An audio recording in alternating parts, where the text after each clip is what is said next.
यह क्लास आपका केमिस्ट्री पे होने वाली है, जो कि क्लास 10th का केमिस्ट्री सब्जेक्ट का थर्ड लेसन है, थर्ड चैप्टर है, जो आप इस वक्त देख सकते हैं धातु एवं अधातु के नाम से जानी जा रही है। तो आज ये बहुत ही खास टॉपिक, खास चैप्टर होने वाला है आप लोगों के लिए, क्योंकि इस चैप्टर से बहुत सारा क्वेश्चन जो है सो आपको साइंस में देखने को मिलेगा।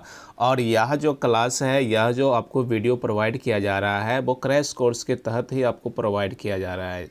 हमने आपको बोले थे कि ये क्रैश कोर्स स्टार्ट किया गया है। इस क्रैश कोर्स के दरमियान में जो भी बच्चे 2025 में, बिहार बोर्ड के 2025 में जो एग्ज़ाम होने वाली है क्लास 10th के लिए, उन सभी बच्चों के लिए हम क्रैश कोर्स को स्टार्ट किए थे। इस क्रैश कोर्स में हमने बोले थे कि सभी विषयों की तैयारी इस चैनल के माध्यम से कराई जाएगी। तो जो बच्चे हमारे चैनल को सब्सक्राइब नहीं किए हैं, प्लीज़ सब्सक्राइब कर लीजिएगा, ताकि जब भी वीडियो को अपलोड किया जाएगा तो सबसे पहले आप तक पहुँचेगा। इसमें आप देख सकते हैं, इससे पहले भी हमने मैथ का वीडियो को अपलोड किए थे। एसएसटी का, जो सोशल साइंस के नाम से आप लोग जानते हैं, सोशल साइंस में भी हमने आपको जो है इस वीडियो को प्रोवाइड किए थे। आज का यह क्लास हमारा साइंस पे होने वाली है, क्योंकि साइंस पे से चल रहा था, तो हमने सोचा कि आज साइंस को ही क्यों ना स्टार्ट किया जाए। तो इस साइंस में हमने देखे कि जो धातु एवं अधातु नाम का चैप्टर है, ये बहुत ही खास है, बहुत ही जो है सो इम्पोर्टेंट माना जाता है, और एग्जाम में अक्सर इससे क्वेश्चन बहुत ज़्यादा देखने को मिल जाता है। इसलिए इस चैप्टर को स्टार्ट किए हैं। तो सभी बच्चे इस वीडियो को शुरू से अंत तक ज़रूर देखिएगा, तभी जा कर के हमारा जो टारगेट है 470 प्लस का, वो अचीव हो पाएगा।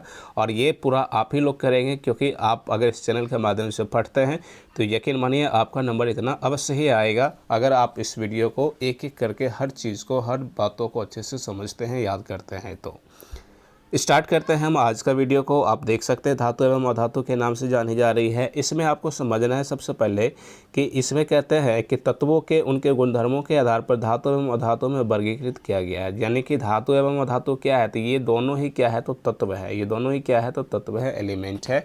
अब इस टोटल एलिमेंट को ही हम लोग धातु एवं अधातु के रूप में वर्गीकृत कर दिए हैं, कि कुछ एलिमेंट को धातु बोलेंगे तो कुछ एलिमेंट को अधातु बोलेंगे।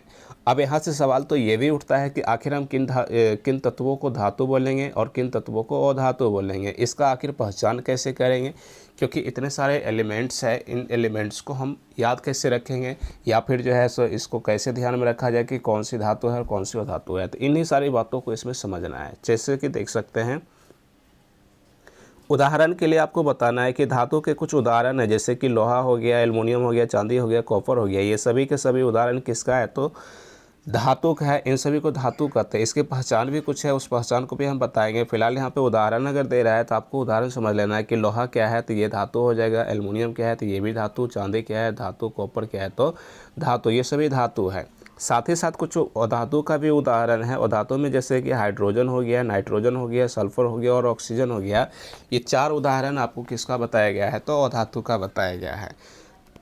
यही से आपका क्वेश्चन पूछा जाएगा। ऑब्जेक्टिव में खासकर कैसा क्वेश्चन दिया जाता है कि हाइड्रोजन किस प्रकार का धातु है, या फिर निम्नलिखित में 4 गो ऑप्शन दे देगा।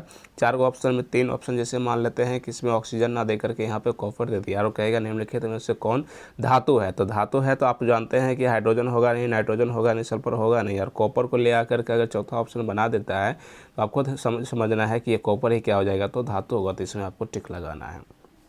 इस प्रकार से सवाल आपको देखने को मिलेगा। तो सभी बातों को अच्छे से समझना है, याद करते हुए चलना है। भौतिक गुणधर्मों के आधार पे हम यहाँ पे कैटेगरी बांधेंगे कि कौन से धातु है और कौन से अधातु। अब यहाँ से आपको पहचान करने का तरीका बता रहे हैं कि आखिर हम कैसे पहचान करेंगे कि कौन सा एलिमेंट धातु हुआ और कौन सा एलिमेंट अधातु हुआ। इसके कुछ गुणधर्म है, इसके गुणों के आधार पर ही, उसकी विशेषता के आधार पर ही उसको पहचान बताया जा सकता है। जैसा पहला इसकी विशेषता गुणधर्म है धात्विक चमक। धात्विक चमक मतलब अगर किसी धातु में या किसी जो है सो एलिमेंट में चमक है तो उसको आप धातु कहेंगे। जैसे यहाँ पर कह रहे हैं कि धातु की सतह चमकदार होती है, यानी धातु वह होती है जिसकी सतह चमकता है, यानी चकाचौंध होता है, उसको हम धातु कहेंगे। तो जितने भी एलिमेंट है उसमें अगर देख लीजिएगा कि चमकता हुआ दिख रहा है तो उसको आप नॉर्मली धातु का संज्ञा दे सकते हैं। साथ ही साथ अधातु के लिए बताना है कि अधातु चमकीली नहीं होती है, यानी कि ये चमकीली नहीं होती है, ये भद्दा होती है। लेकिन यहाँ पे एक तो अपवाद में भी पॉइंट होती है, जैसे आयोडीन अधातु होते हुए भी चमकीली होती है। तो ये आपको जो अपवाद होती है ना, वही सारा इंपॉर्टेंट क्वेश्चन बन जाता है एग्जाम के लिए। तो उन अपवादों पे आपको विशेष निगरानी रखने की, ध्यान रखने की ज़रूरतें हैं, क्योंकि यहाँ से क्वेश्चन बन जाता है आपके लिए, आपसे पूछा भी जा सकता है। तो आयोडीन कैसी है, आयोडीन एक और धातु है, लेकिन कैसा है, तो ये चमकीला है। हालांकि अभी आपने देखे क्या कि जितने भी चमकती हुई आपको एलिमेंट दिखेगा उसको आप धातु कहेंगे, वही क्या है, धातु है। लेकिन अधातु क्या होता है कि चमकीली नहीं होती है, परंतु आयोडीन एक ऐसा अधातु है, ये है अधातु लेकिन ये चमकता है। तो गुण किसका मिल रहा है, धातु का, ये चमकीला है। लेकिन वास्तव में आयोडीन है क्या, तो ये अधातु है। तो ये अपवाद स्वरूप आ गया ना। तो इन अपवादों पर आपको जो है सो ध्यान बहुत ही अच्छे से लगा करके रखना है कि आयोडीन क्या है, तो अधातु है, लेकिन ये क्या है, तो चमकीली है। समझ रहे हैं ना। चलिए अगला पॉइंट देखिएगा, कठोरता के आधार पे। कठोरता मतलब इसमें कितना हार्डपन है, हार्डनेस कितनी है, उसके आधार पे धातु और अधातु की पहचान किया जाएगा। धातु और अधातु में यहाँ पर देखिएगा कि सामान्यतः धातुएं जो होती है वो सामान्यतः कठोर होती है। धातु कैसी होती है, सामान्यतः ये कठोर होती है, लेकिन कुछ अपवाद भी है इसके, जैसे कि लिथियम हो गया, सोडियम हो गया और पोटेशियम हो गया। ये मुलायम होते हैं और इन्हें चाकू से आसानी से काटा भी जा सकता है। मतलब यहाँ पे कुछ पॉइंट बहुत ही अच्छा निकल के आया है कि धातु तो कठोर होते ही है, लेकिन लिथियम, सोडियम और पोटेशियम ये तीनों के तीनों है तो धातु, लेकिन कठोर नहीं है। ये क्या है, कठोर नहीं है। ये कैसा है, तो मुलायम है। तो इस मुलायम को आपसे पूछा जाएगा कि वह कौन सी धातु है जो मुलायम होती है और जिसे चाकू से आसानी से काटा भी जा सकता है। ये क्वेश्चन आपसे बहुत बार पूछा गया है, निम्नलिखित में से किस धातु को चाकू से हम काट सकते हैं, चाकू से आसानी से काटा जा सकता है। और ऑप्शन में सोडियम दिया हुआ रहता है, ये दोनों नहीं मिलेगा लेकिन सोडियम दिया हुआ रहता है। तो आपको बताना है कि क्या होगा, ये सोडियम इसका आंसर होगा। और क्या होगा, तो लिथियम होगा, पोटेशियम होगा। तीनों के तीनों ऐसे धातु है जो कि मुलायम होती है और इसे चाकू से आसानी से काट सकते हैं। बाकी जितने भी धातुएं होगा ना वो कठोर होगा। तो जो अपवाद स्वरूप होती है उस पर हम बार बार कहते हैं कि विशेष रूप से ध्यान देने की जरूरत है। आगे अगर हम अधातु के देखते हैं तो ये कहते हैं कि ये अधिकतर कठोर नहीं होते हैं। अधातु जो होती है ये कठोर नहीं होती है, जबकि धातु कठोर होती है। अब ये कठोर नहीं होती है तो इसको पीटने के बाद तो ये भंगुर भी हो जाएगा। ये अगला पॉइंट है, इसको भी हम समझेंगे। यहाँ पे समझिए कार्बन का एक अपर रूप हीरा है जो सबसे कठोर प्राकृतिक पदार्थ है।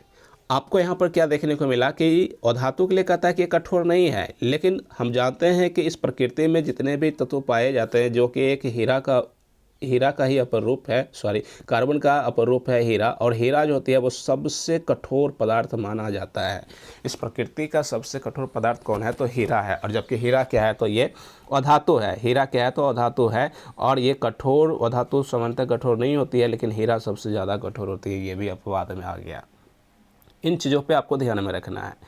आगे समझिएगा इसका रूप क्या होता है। तो रूप के लिए बताना है कि धातुएं कमरे के ताप पर ठोस रूप में पाई जाती है। जो टेम्परेचर होती है ना कमरे का, नॉर्मली जैसे पंखा नहीं चला रहे हैं आप, एसी नहीं चला रहे हैं, कूलर नहीं चला रहे हैं, और नॉर्मली जो कमरे की तापमान होता है जितने हम लोग देखते हैं नॉर्मली, तो उस तापमान को ही हम लोग क्या कहते हैं, कमरे के तापमान कहते हैं। और इस रूप में ही धातु पाए जाते हैं। लेकिन केवल मरकरी यानी कि पारा को छोड़कर सभी द्रव अवस्था में पाया जाता है। अब बताओ ये मरकरी जो है इसको छोड़ करके जितने भी बच रहा है वो सभी क्या है, तो द्रव रूप में पाया जाता है।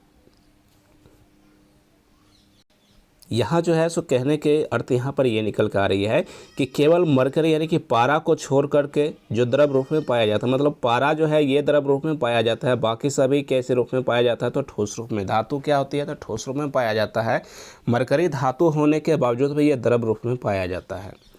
और धातु के लिए कहते हैं कि अधातु ठोस या गैसीय रूप में पाई जाती है। ये ठोस या फिर गैस के रूप में पाया जाता है। लेकिन अपवाद में क्या है कि ब्रोमीन को छोड़ करके सभी, ब्रोमीन जो क्या है तो तरल अवस्था में पाया जाता है, बाकी सभी ठोस या गैसीय रूप में अधातु पाया जाता है। ये अपवाद को ध्यान में रखना जरूरी है, ध्यान में रखिएगा इस चीज़ों को। आगे समझिए अघात वर्धनीयता। ये अघात वर्धनीयता क्या होता है, तो इसका मतलब होता है कि हम इसको कितना पतला चादर बना सकते हैं।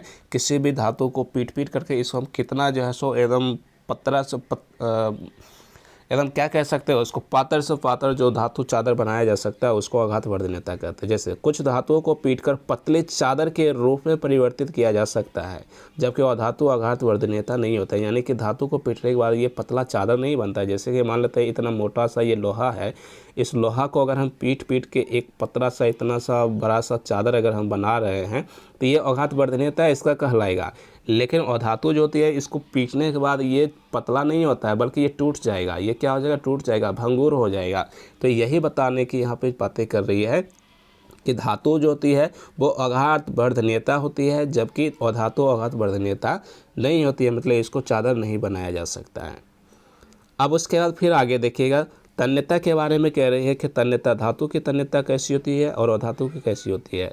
देखिएगा, धातुओं को पतली तार के रूप में खींचा जा सकता है। जस्ट हमने बोले हैं कि अगर तन्यता धातु में पाया जाता है तो इसको हम खींच करके पतला तार के रूप में भी बना सकते हैं, जबकि अधातु तन्य नहीं होती है, इसलिए इसको हम तार के रूप में कन्वर्ट नहीं कर सकते हैं। अगला पॉइंट है विद्युत एवं उष्मा के चालक। चालक में आप जानते हैं कि सामान्यतः धातु या विद्युत एवं उष्मा का सुचालक होता है। सुचालक मतलब जिससे होकर के विद्युत यानी कि बिजली प्रवाहित हो जाती है उसको सुचालक कहते हैं। जैसे शीशा, यहाँ पे शीशा हो गया, मरकरी हो गया, ये दोनों कुचालक है तो यहाँ पे धातु है ये दोनों, लेकिन ये क्या है तो कुचालक है। सामान्यतः सभी धातुएं क्या होती है तो सुचालक होती है, सिवाय किसके तो शीशा और मरकरी को छोड़ करके। शीशा और मरकरी को छोड़ करके बाकी जितने भी धातु है वो सभी सुचालक होती है, और ये दोनों ऐसे धातु है जो कि कुचालक होती है। सामान्यतः यहाँ देखिए, सामान्यतः धातु विद्युत एवं उष्मा का कुचालक होती है। ये क्या होती है कुचालक, मतलब इससे होकर के विद्युत को प्रवाहित नहीं किया जा सकता है। लेकिन एक ग्रेफाइट ऐसा धातु है जो कि सुचालक होती है। ग्रेफाइट मतलब जो आप पेंसिल लिखते हैं ना, पेंसिल बच्चे में लिखे होंगे पेंसिल से, तो वो उसके नीब जो होते हैं वो ग्रेफाइट का ही होता है, जो ब्लैक कलर में देखने को आपको मिलता होगा, ग्रे कलर में। उससे होकर के बिजली प्रवाहित हो जाती है। इसीलिए कभी भी आप अगर इस पेंसिल का यूज कर रहे हैं तो पेंसिल में आप लोग जानते हैं कि इस प्रकार से नोक रहती है, ये लोली बना हुआ रहता है, यहीं पर जो है सो ग्रेफाइट लगा हुआ है, इसी से हम लोग लिखते हैं। कई बार बच्चे क्या करते हैं इधर से भी छील देते हैं, तो इधर से भी जो है सो नोक बना लेते हैं। अब अगर बिजली के तार में अगर हम एक सिरा को सटा देते हैं तो इससे होते हुए जो इस ग्रेफाइट लगा हुआ है तो इस सिरे पर भी क्या हो जाएगा, इसमें करंट आ जाएगा। आप किसी कारणवश अगर मान लेते हैं अनजान बस इसको अगर आप टच कर लेते हैं इस नोक को और उधर जो है सो बिजली में प्लग में सटा दिए हैं तो आपको करंट भी लग सकती है, आपको करंट के झटका का असर भी देखने को मिल सकता है। इसीलिए ये अधातु होने के बावजूद भी ये क्या है तो सुचालक है। ग्रेफाइट क्या है तो सुचालक है, जबकि सामान्यतः अधातु क्या होता है तो कुचालक होती है। तो दोनों पॉइंट को आपको ध्यान में रखना है। इसके लिए बताना है कि ये विद्युत का सुचालक होती है, लेकिन शीशा और मरकरी कुचालक होती है। बाकी यहाँ पर धातुओं में बताना है कि ये कुचालक होती है, लेकिन ग्रेफाइट सुचालक होती है। 7वां पॉइंट देखिएगा घनत्व के बारे में, मतलब डेंसिटी, जो कितना घनापन है उसके बारे में। जैसे सामान्यतः अधिक घनत्व व उच्च गलनांक होता है। धातु का क्या होता है तो अधिक घनत्व भी होती है और गलनांक भी गलता भी है जल्दी, क्योंकि उच्च गलनांक होती है। लेकिन आगे यहाँ पे कहता है कि सोडियम एवं पोटेशियम का घनत्व जो है सो और गलनांक बहुत ही कम होता है। सोडियम और पोटेशियम का गलनांक और घातांक जो है वो बहुत ही कम होती है।